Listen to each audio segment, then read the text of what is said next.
Bismillahirrahmanirrahim. Mukoshafatul qulub.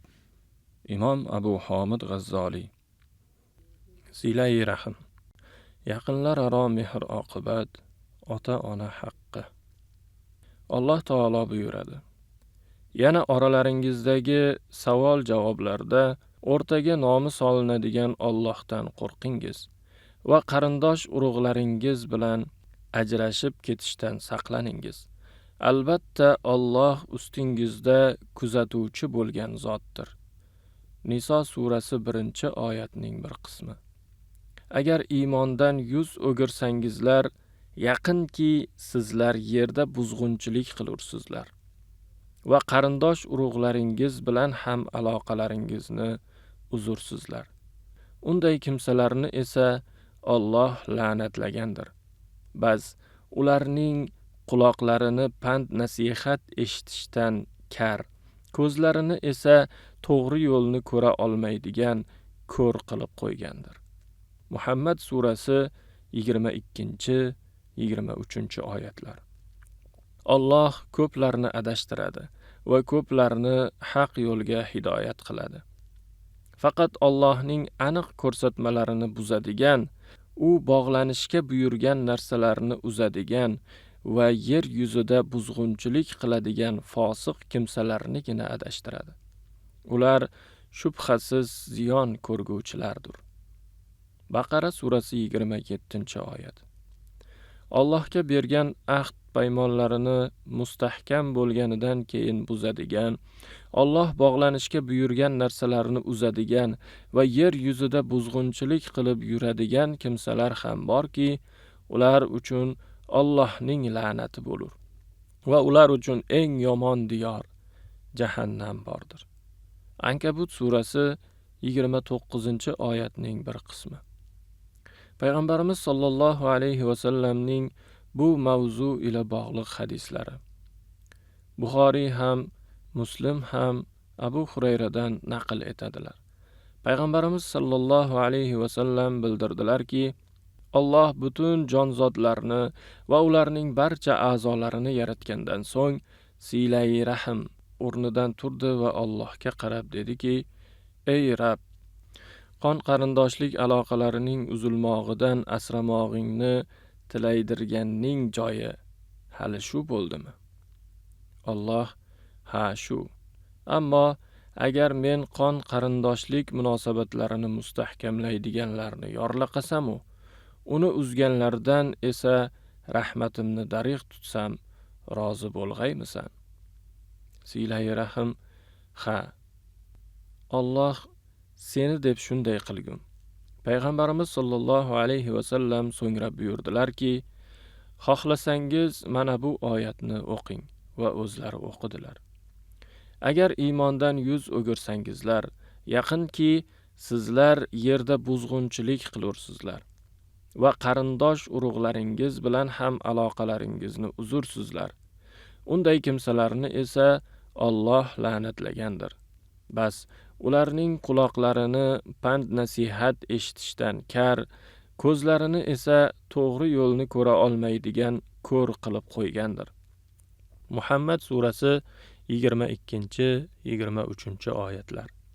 Hazrati Abu Bakr Payg'ambarimiz sollallohu alayhi va sallamdan rivoyat qiladi. Zulm qilganlarga va qon qarindoshlik aloqalarini uzganlarga, ya'ni silai rahim qilmaganlarga Alloh oxiratda bo'lakcha bir azob tayyorlaydi. Bu dunyoda ham tez jazo beradi. Bu ikki fe'l atvor, zulm qilish va silai rahim qilmaslikdan boshqa bu yorug' dunyoda jazosi berilishga arzigulik biror gunoh yo'qdir. Buxoriy va Muslim qayd etadilar. Qon qarindoshlik, yaqinlik aloqalarini uzganlar, silai rahim qilmaganlar jannatga kirmaydi.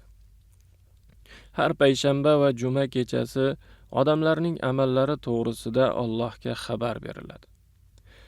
Shunda silai rahim qilmaganlarning yaxshi amallari Alloh tomonidan qabul etilmaydi. Imom Bayhaqiy qayd etadilar. Payg'ambarimiz sollallohu alayhi va sallam aytdilarki, Jabroil Qoshimga kelib dediki, bugun Sha'bon oyining 15-kechasi, Baroat qandilidir. Bu kecha Alloh Bani qabilasining, ya'ni qo'yi ko'p bo'lgan bir qabilaning qo'ylarining junlari qancha bo'lsa, ya'ni junlarining qili qancha bo'lsa, shuncha odamni afu etadi. Faqat mushriklar, jahlidan tushmaganlar, qon qarindoshlik aloqalarini uzganlar, silai rahim qilmaganlar, takabburlar va gerdayganlar, otasiga, onasiga qarshi boruvchilar va mayparast ichkilikbozlarga qayrilib qaramaydi. Ularni yorlaqamaydi. Ibn Hibbon va boshqalar qayd etadilar. 3 toifa kishilar jannatga kirmaydilar. Mayparastlar, qon qarindoshlik aloqalarini uzganlar va sehrgarlarga ishonganlar. Bayhaqiy qayd etadi. Ummatimning bir toifasi yeb ichish, kayf safo qilib, o'ynab kulib kun o'tkazadi. Ertalab esa o'rinlaridan maymunlar va to'ng'izlarga o'xshab turadilar. Ular yiqilishga va hujumlarga uchrashga mahkumdirlar. Ertalab boshqa insonlar o'rinlaridan turganda ularga bu kecha falonchilar uyida falokat yuz beribdi. Bu kecha pistonchilar uyini falonchilar bosibdi degan ovozlar yetib keladi. Harom yo'ldan yurganlarning uyiga tosh yog'adi, deydilar. Haqiqatan ham Lut alayhissalom qavmidan ba'zi qabilalar boshiga va ularning uylariga tosh yog'gani kabi, bularning ustiga ham tosh yog'adi. Yana Od qavmining ba'zi qabilalari va uylari ustiga yashin tushgani kabi, bularning ustida ham chaqmoq chaqib, momaqoldiroqlar guldirab turibdi. Agarki biron halokat sodir bo'lguday bo'lsa, bunga sabab ana shulardir deb o'ylayman. Bular ichkilik ichib, mast alast bo'lishdan qaytmayotirlar. Erkaklar ipak ko'ylaklar kiyib, sozanda va xonanda xotinlar bilan g'ayrimashru aloqalarda bo'lmoqdalar. Foiz yemoqdalar va sudxo'rlik qilmoqdalar. Qon qarindoshlik aloqalarini uzmoqdalar.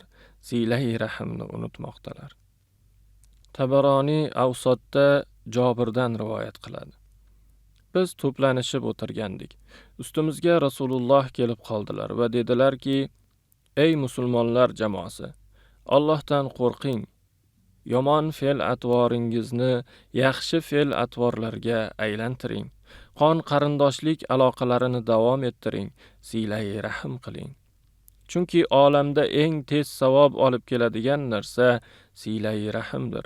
Zulmdan saqlaning, chunki olamda eng tez azob olib keladigan narsa zulmdir. Ota-ona haqqiga tajovuz qilishdan saqlaning, zero jannatning hidi 1000 yillik masofadan seziladi. Lekin Alloh nomiga ont ichib aytamanki, ota-onasini ranjitgan, qon qarindoshlik aloqalarini uzgan, ulg'ayib qolgani holda zinokorlik qilgan va qo'shnisiga takabburlik qilgan odamlar jannatning hidini tuymagaylar. Mahobat va buyuklik faqat Allohga yarashadi." Isbahoniy qayd etadi. Rasululloh sallallohu alayhi va sallamning yonida o'tirardik. Shunday buyurdilar: "Bugun bu yerda qarindoshlaridan aloqasini uzganlar o'tirmasin." Oramizda o'tirgan bir yosh o'rnidan turdi. Xolasi bilan oralaridan olamushuk o'tgan ekan.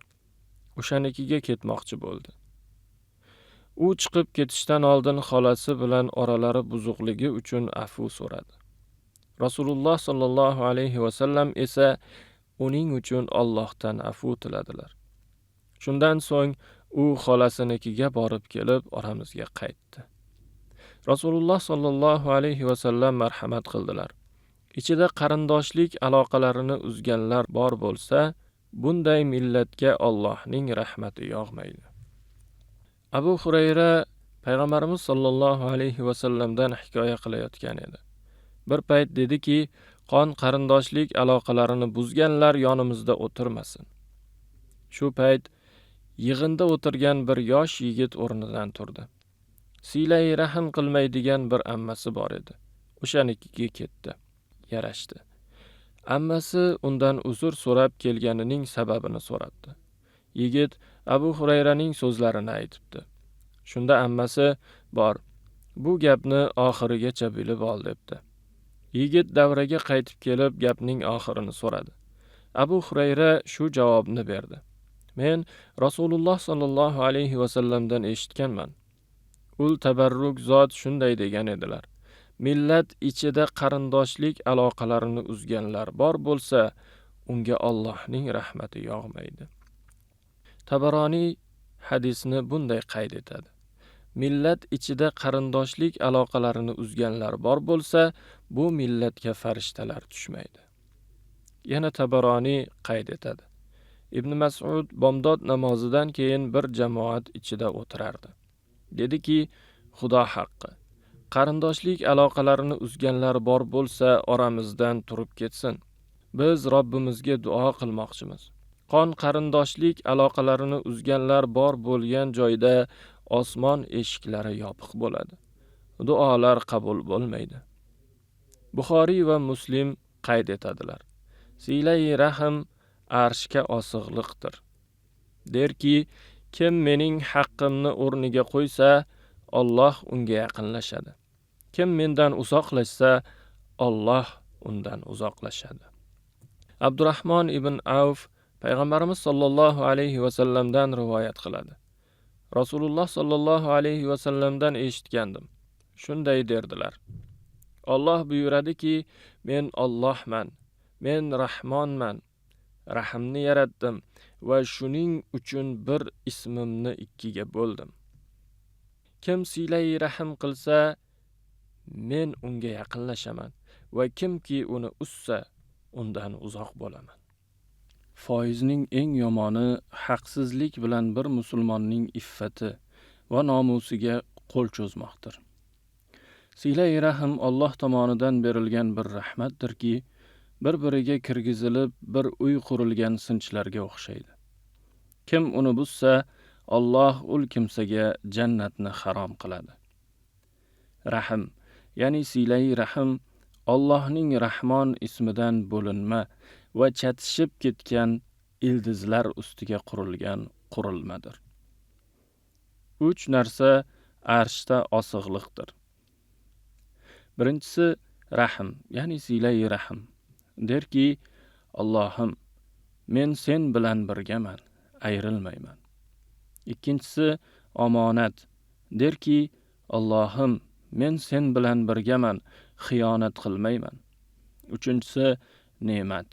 Derki, Allohim, men sen bilan birgaman, nonko'rlik qilmayman. Buxoriy va Muslim qayd etadilar: Kim Allohga va oxirat kuniga ishonsa, mehmonini izzat ikrom qilsin. Kim Allohga va oxirat kuniga ishonsa, qarindoshlik aloqalarini uzmasin. Kim Allohga va oxirat kuniga ishonsa, yaxshi so'ylasin, yo'qsa sukut saqlasin.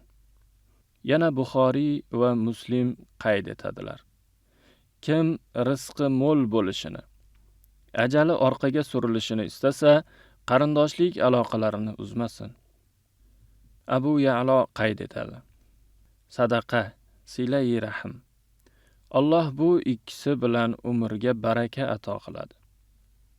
Sui xotima, ya'ni o'lim chog'i iymonsiz ketmoqni, makruh va xavfli narsalarni daf etadi.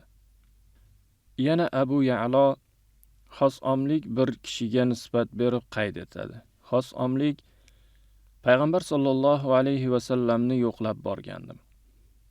Bir to'da sahobalari bilan birga o'tirgan ekan. Allohning rasuli sizmisiz dedim. Ha, menman dedilar. Dedim: Ey Allohning rasuli, Allohning yonida qaysi amal sevimliroq bo'ladi? Dedi. Allohga iymon keltirish, dedim. So'ngra dedi: silai rahm. Dedim: Ey Allohning rasuli, Allohning yonida eng yomon amal nimadir? Dedi.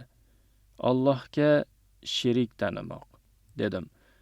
So'ngra dedi: silai rahmni uzmoq, dedim. So'ngra dedi: yomonlikka undamoq, yaxshilikdan qaytarmoq. Buxoriy va Muslim qayd etadilar. Alloh Rasuli sallallohu alayhi va sallam bir safarda edi. Bir vaqt qarshisidan bir a'robiy, ya'ni sahroi arab chiqib qoldi. U payg'ambar tuyasining tizginidan tutib, "Ey Allohning rasuli, meni jannatga yaqinlashtirib, do'zaxdan uzoqlashtiradigan narsa to'g'risida xabar bering", dedi. Payg'ambar sallallohu alayhi va sallam bir zum sukut saqladilar. Keyin sahobalardan biriga bir qarab qo'ydilar. Ana undan keyin shunday dedilar: "Bu hidoyatga yetibdi." Payg'ambar sallallohu alayhi va sallamning bu so'zini eshitgan a'robiy "Nima dedingiz?" deya unga intildi. Payg'ambar sallallohu alayhi va sallam yana takrorladilar: "Bu hidoyatga yetibdi." So'ngra Allohning rasuli sallallohu alayhi va sallam shularni ilova qildilar: Allohga ibodat qilasan, unga hech qanday sherik qo'shmaysan, namoz o'qiysan, zakot berasan, silai rahim qilasan. Bas, qo'yib yubor tuyani. Undan uzoqlashgach, Allohning rasuli sallallohu alayhi va sallam shunday dedilar: Agar buyurganlarimga amal qilsa jannatga kiradi. Tabaroniy qayd etadi: Alloh bir millatning o'lkasini ma'mur qiladi. Mollarini, mulklarini ko'paytiradi.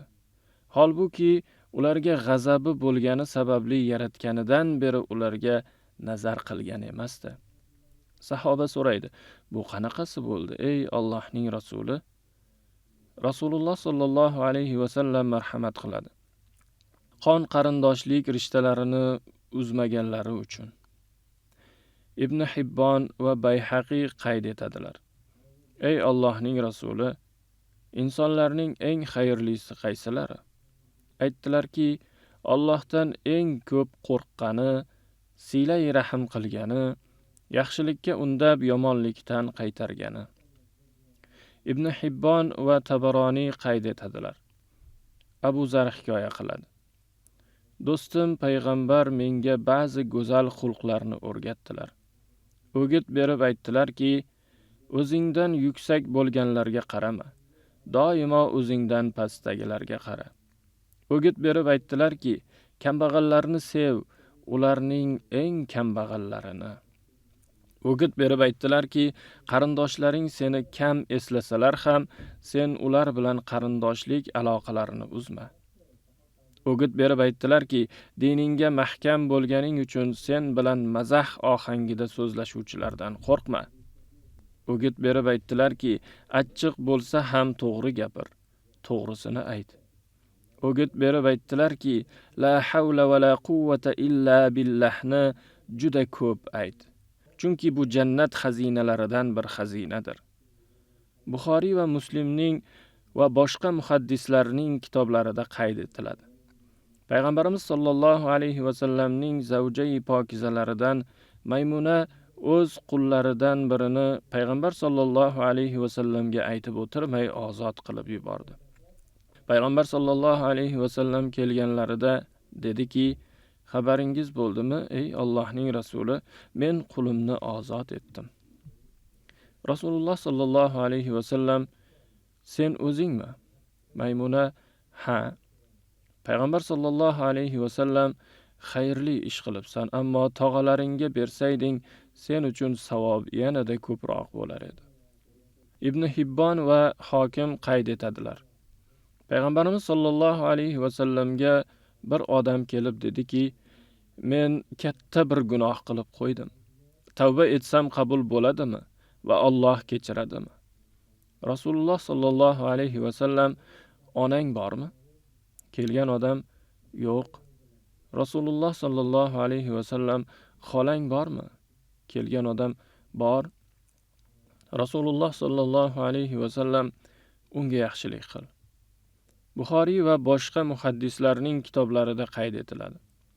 Silai rahim qilgan deganda o'z sila, ya'ni yaqin kishisining mehr oqibatini qabul qilgan kishini tushunmaymiz. Silai rahim qilgan deb qarshi taraf qarindoshlik aloqalarini uzganda Bunga javoban eski aloqalarni davom ettirgan kishini aytamiz. Termiziy qayd etadi. Doimo boshqalarga ergishadigan zaif fikrli kishilar bo'lmangki, ular shunday deydilar. Insonlar bizga yaxshilik qilsa, biz ham ularga yaxshilik qilamiz. Bizga zulm o'tkazsalar, biz ham ularga zulm o'tkazamiz. Siz insonlar yaxshilik qilsa yaxshilik qiladigan nafsingizni, yomonlik qilsa yomonlik qilmaydigan nafsingizga alishtiring. Muslim qayd etadi. Sahobalardan biri derki, ey Allohning rasuli sallallohu alayhi va sallam, mening qarindosh urug'larim, yaqinlarim bor. Men qarindoshlik va yaqinlik aloqalarini davom ettiraman. Ular uzaveradilar. Men ularga yaxshilik qilaman, ular menga yomonlik qiladilar. Men ularga yaxshi va yumshoq muomala qilaman. Ular menga johilona va qo'pol muomala qiladilar. Rasululloh sallallohu alayhi va sallam bularni tinglagandan keyin dedilarki, agar sen aytganingdek bo'lsang, bamisoli ularning ustiga qo'r sepganday ish qilibsan. Sen shu holda davom etaver. Alloh ularga qarshi senga yordam berishi muqarrardir. Tabaroni, Ibn Huzayma va Hokim qayd etadilar. Sadaqaning eng xayrlisi ko'ngliga dushmanlikni tukkan qarindoshga berilgan sadaqadir. Bu hadis Payg'ambarimiz sollallohu alayhi va sallamning quyidagi hadisi ma'nosidadir. Sen bilan qarindosh urug'lik aloqalarini uzganlar bilan sen aloqani davom ettir. Senga dushmanlik qilsalar ham sen ularga do'stlik qil. Bazzor, Tabaroni va Hokim qayd etadilar. Kimdaki 3 narsa bor bo'lsa, Alloh qiyomatda uning savol-javobini osonlashtiradi va unga rahmat yog'dirib jannatga qo'yadi. Sahoba so'radi: 3 narsa nima, ey Allohning rasuli? Rasul sallallohu alayhi va sallam buyurdiki, birinchisi seni mahrum qilganga sening iltifoting, senga bermaganga sening berishing. Ikkinchisi sen bilan yaqinlikni uzganlarga sening siylay rahim qilishing. Uchinchisi senga zulm qilganlarni kechirishingdir. Mana shunday ish qilsang, Alloh seni jannatga qo'yadi.